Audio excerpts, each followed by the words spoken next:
Buongiorno a tutti ragazzi, eccomi qua con un nuovo video. Oggi vi parlerò dei diretti, colpi che vanno dalla media e alla lunga distanza. Prima di tutto ciò, iscrivetevi a questo canale e attivate la campanella e mettete mi piace, pollice verso l'alto e condividete il video, così mi aiutate a crescere. Tanto a voi non costa un cazzo, quindi cosa vi costa condividere questo video con i vostri amici pugili, ok? Bene, andiamo avanti col video. Allora ragazzi, come si porta un jab diretto efficacemente? O comunque come si impara a portare un jab? Il jab è un colpo semplice ma ed efficace se sapete usarlo, specialmente in combattimento. A cosa vi può servire un jab efficace? 1. Tenere lontano l'avversario, quindi uso il jab per tenerlo lontano. 2. Iniziare una combinazione per rompere la guardia dell'avversario, bom bom bom bom, e fare la combinazione, ok? 3. Interrompere un'azione del nostro avversario, quindi lui sta per partire con la combinazione, boom, gli metto il jab, gli interrompo, gli rompo il ritmo. È un'altra bella cosa da fare con il jab, ok? 4. La quarta azione quale può essere del jab? Scrivetelo voi nei commenti, così vediamo se le indovinate, ok? Poi io vi dirò se è giusto o sbagliato. Partendo dalla posizione di partenza, che è la guardia, e vi lascio qui in alto a destra il video della guardia. La guardia perfetta non esiste, ok? Benissimo. Adesso, detto tutto ciò, come si parte? Da dove si parte per un jab? Allora, dalla posizione classica di guardia, quindi in questo caso io sono in guardia sinistra e il jab mi sarà il diretto sinistro, ok? Quindi con la gamba in avanti, con la mano avanti, ok? Questo. Come si porta il jab? Tanto il pugno va tenuto sotto l'occhio, ok? Leggermente in avanti, e da qua semplicemente lo porto in avanti, ma lo porto in avanti con la rotazione del tronco. Se non c'è la rotazione del tronco, il jab sarà un pugno inefficace, sì, darà fastidio, ma è portato solo col peso del braccio. Se invece io devo portare un jab che fa male, devo sfruttare la spinta della gamba a terra e la rotazione del tronco. In quel modo lì, sì, che il jab diventa un colpo efficace e potente. Quindi usiamo sta rotazione del tronco, usiamo questa potenza che abbiamo sulle gambe, ok? Da lì, boom, butto in avanti, boom, colpo secco, ok? Ve lo faccio vedere al sacco, da qua, boom, boom, boom, boom, ok? Io adesso ho fatto un errore perché l'ho portato indietro e poi in avanti, ok? Boom, boom, boom, ok? Questo è un jab che potrebbe far male, dar fastidio, ok? Bene. Quali sono i nostri errori che possiamo andare a fare con il jab? Come ho detto prima, telegrafare il colpo. Telegrafare il colpo, cosa si intende per telegrafare il colpo? Si intende che io porto indietro il colpo per poi portarlo in avanti. Io sto facendo un segnale che il mio avversario può leggere e quindi mi può anticipare, ok? Un altro errore che possiamo fare è abbassare il destro mentre portiamo il jab, ok? Errore da non fare, perché se il nostro avversario ci incrocia, noi ci prendiamo una bella castagna e andiamo giù in terra distesi, che sia in faccia che sia sul stomaco, ok? O sul plesso solare, peggio. Un altro errore che si può fare portando il jab è non ritornare in posizione di guardia, quindi resto là col colpo. No, io torno in posizione a difendermi, ok? Non siamo nel professionismo, non possiamo tenerci là col pugno in avanti. I professionisti lo possono fare, i dilettanti no, ok? Quindi porto e torno, boom! Se vogliamo scaricare la nostra potenza, quindi abbiamo tutta la rotazione, abbiamo tutto il movimento corretto, però non abbiamo efficacia quando andiamo a impattare. Questo perché? Perché non stringiamo il pugno, ok? Al contatto col nostro avversario noi dobbiamo stringere il pugno, altrimenti non scarichiamo quella potenza accumulata. Devo partire in maniera molto rilassata per essere veloci nel movimento, però quando vado a scaricare io devo stringere, boom, ok? Boom, boom, e torno, boom, boom. Quindi abituatevi a partire rilassati e stringere alla fine, ok? Altrimenti sarete lenti se partite duri, ok? Già duri.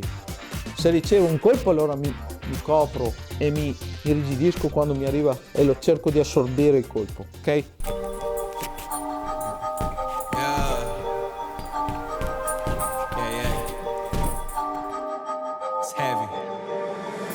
nameless.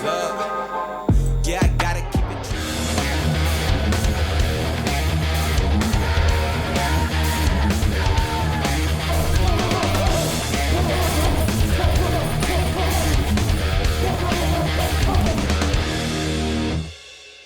Parliamo del colpo numero 2. Il colpo numero 2 che si insegna nel pugilato, in questo caso io che sono in guardia sinistra, sarà il diretto destro. Ok? Il diretto destro è un colpo efficace, veloce e potente. Sì, ed è molto più veloce del gancio. Ed è molto più veloce del montante. E perché?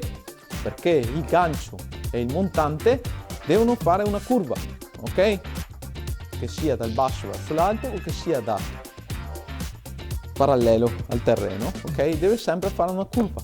Il diretto la curva non la fa, quindi è molto più veloce. Come si fa a portare un diretto corretto? E anche qua, sempre stesso discorso di prima. Per avere potenza nel colpo, la prima cosa da fare è abituarsi a spingere a terra. Io devo avere la potenza che mi arriva dalle gambe, perché se non ho quella potenza, a me il colpo mi risulta meno potente. Più potenza ho di spinta, più il colpo risulterà potente ed efficace. Ok?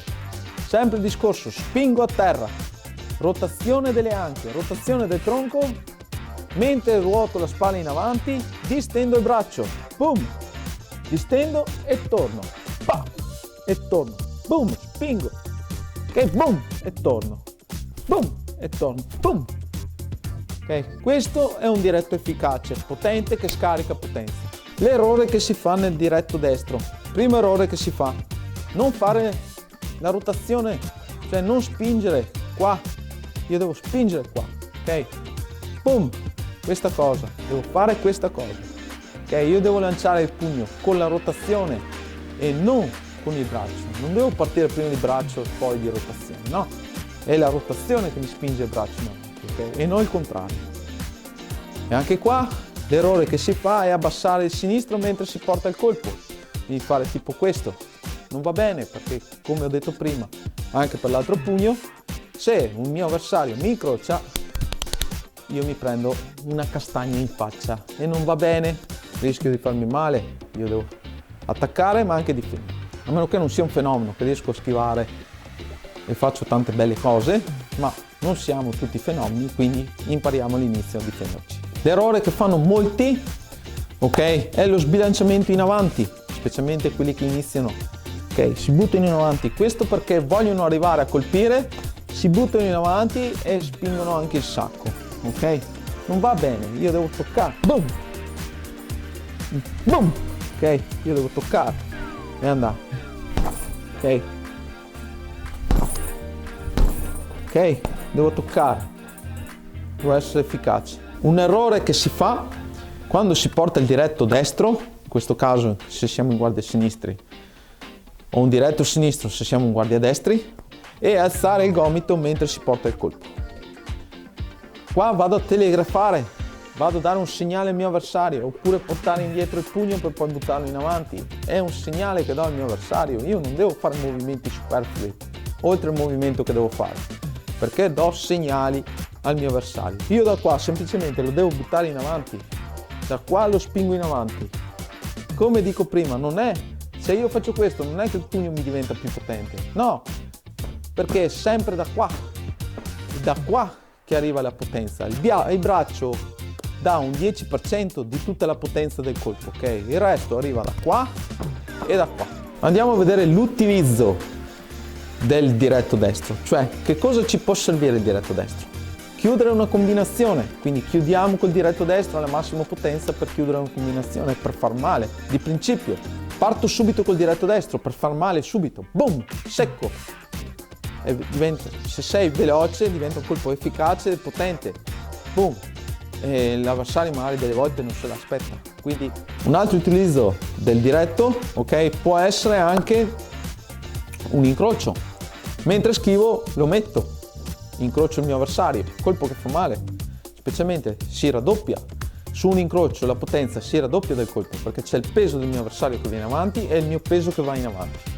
Quindi si sommano e l'altro si prende una bella castagna. Può essere utilizzato anche con un colpo di contrattacco, cioè schivo, rientro, il classico colpo di rientro, oppure in flash torsione, boom, paro e rientro sul colpo. Questi sono gli utilizzi più comuni che si può fare del diretto destro. Vi consiglio di fare molta pratica per utilizzare questi colpi, perché i diretti sono colpi efficaci e potenti se sapete utilizzarli bene.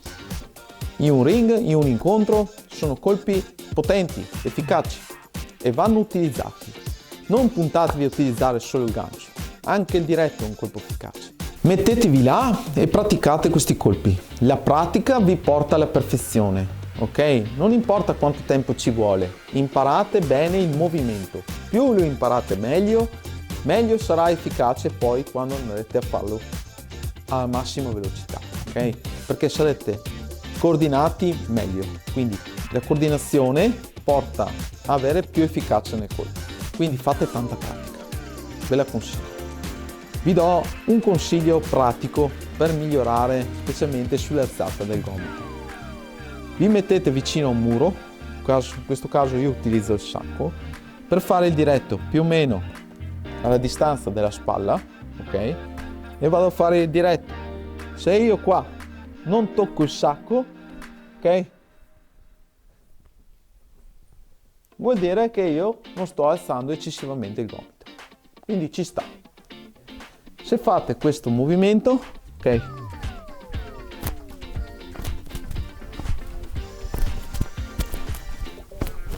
Ok? Vuol dire che state facendo un diretto senza alzare il gomito. E questo va bene. Lo potete fare sia per il diretto sia per il jab. Perché anche il jab tanti tengono, ok? Questo è un piccolo consiglio per imparare a fare un diretto e un jab efficace. Potete mettervi davanti uno specchio, guardarvi mentre portate i colpi, ok? Là, pa, pa, pa, ok, pa, pa, pa, pa, ok? E imparate. Concentratevi sulla tecnica, non tanto sul portarlo forte e farlo fatto male. Concentratevi sul movimento corretto, ok? Pum, pum. Fateli lenti magari all'inizio, poi aumentate la velocità, va bene? Aspetto il quarto motivo che serve il jab, ok? Io ve ne ho detti 3 e sto aspettando il quarto. Lo aspetto nei commenti, poi io vi scrivo, sì, avete fatto giusto, no, è sbagliato. E dopo questi 2 consigli che vi ho dato, vi suggerisco di iscrivervi al mio canale, attivate la campanella e mettete mi piace, come ho detto prima, non vi costa nulla. Non ha nessun costo, quindi fatelo e io vi saluto. Ciao!